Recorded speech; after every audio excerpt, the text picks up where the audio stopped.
Hey, Steve Chapter over at Huntersville Ford. Wanted to send you a quick video of that Expedition you saw online. All right, so we've got this brand new 2024 Expedition. It is the XLT trim, but it does have some cool tech on the inside, some nice convenience features. You can see here it does have the black wheels, which looks great with those tinted windows and the running boards. Coming around the backside over here, you'll see a little dirty with pollen, but we do have the sensors in the bumper, and then this one here and the one on the passenger side is angled outwards. So as you're backing out of a parking spot, it'll start to pick some people up, maybe some vehicles driving in a spot where you can't see it on the camera or the mirrors. Cool thing about this car is you do get your auto tailgate and your remote start.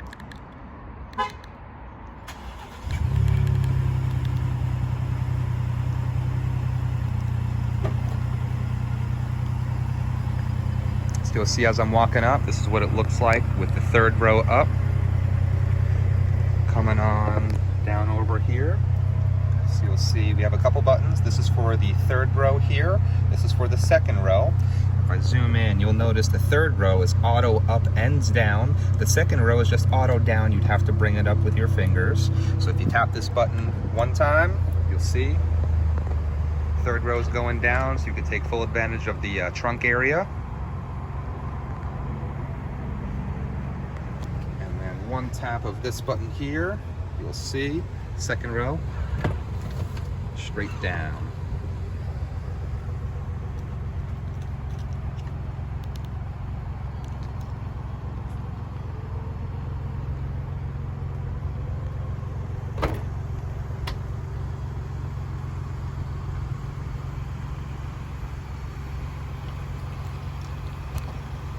Looking up in the front row over here, you do get your leather seats, lumbar support, power seats, 3 different memory functions here, and you do get the power folding side view mirrors, tilting and telescoping steering wheel. It's all electric, done with this pad here. You do have the upgraded steering wheel, got the cruise control with the lane assist there. Nice massive 12-inch monitor on the inside as well.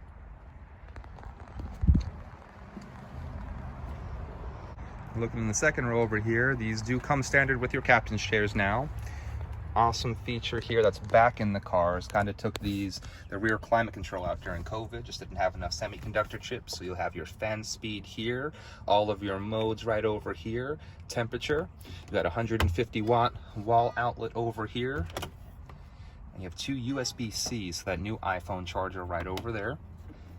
And then for long road trips, you'll see over here, the captain's chairs do have this little lever down there, so you can recline it. Let me see if I can do this with one hand really quick. Lift that, recline back. So you'll see the difference in both seats over here. So the passenger side is sitting upright, and right over here, angled backwards, and you'll notice this part of the seat too does angle upwards for a little bit more comfort. Super easy to walk through to the third row also, right through the middle.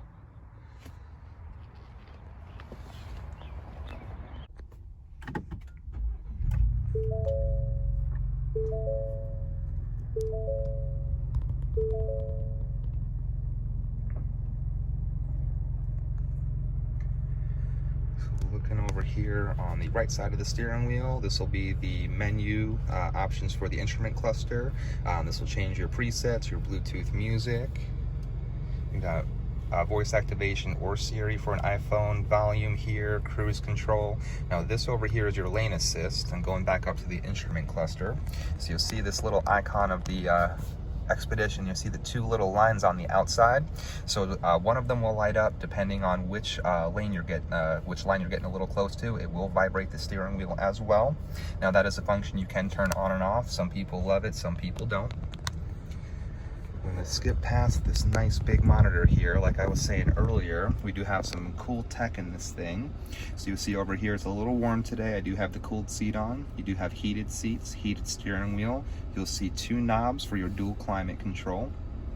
Coming up on top over here, so you have 2 ways to make like the navigation come up. You'll see it's going to be small on the side here. You can either tap this button or take your finger and drag it just like an iPad. Another great function in this car is you'll see here you do have a massive, it's like a 4K camera here, super clear. This little dotted line in the middle is if you're towing anything, that'll be for your tow hitch. As I'm spinning the steering wheel, you'll see those gray lines and the dotted line moving. So all that's going to do is help you back up into a spot, help you parallel park a little better. So what I like to do here is we'll keep these lines where they are. So these lines here, just keep whatever you want to back up to right in the center. And as the vehicle moves, you'll move the lines, just keep it right in the middle. It's really, really easy to parallel park in these things now. Coming down over here, you see we do have more charging options over here, USB, USB-C. This big little grid over here is a wireless car charger, and you have an additional 12 volt right over here. There's really no more shifters in cars. Looking down over here, we have the rotary dial. So you have park, reverse, neutral, drive, and then M is going to be for the manual mode. Looking down over here, so you do have 2-wheel drive high, 4-wheel drive high, and the 4A is 4-wheel automatic, so it's kind of be like your all-wheel drive. And then the middle button is your drive modes. Have a couple different drive modes in this thing. So as we're turning this little knob here, you can see we're in normal mode now. We have slippery. You see the 4x4 shifts, sand, mud, and ruts. So if this thing needs to be in 4x4 for any of these drive modes, you'll notice it did it on its own. Cycling all the way back past normal mode, you'll have your economy mode. So this over here, you do get a little bit less power out of the car, but you'll exceed the miles to the gallon in the city and the highway. And you'll notice there it did shift back into 2-wheel drive just for fuel economy. Sport mode over here is going to do the opposite of eco mode. You get a little bit more power when you need it, but you do lose a little MPG. So if you have a short speed up lane getting on the interstate, great idea to put it in sport mode. And you have tow and haul mode also. So it looks like we've got 7 different drive modes in this thing. Put it back into normal mode. And then the last thing I want to go over, so you'll see right up here we do have a couple buttons. This thing comes with a massive twin panel moonroof. So to open it up, the shade buttons are right over here. So this is to open the shade and close it. One tap of the shade button, you'll see back over here. We'll open it up so just the front occupants can see out. We'll stop about halfway. Coming back here, we'll hit that button one more time and that'll open it up.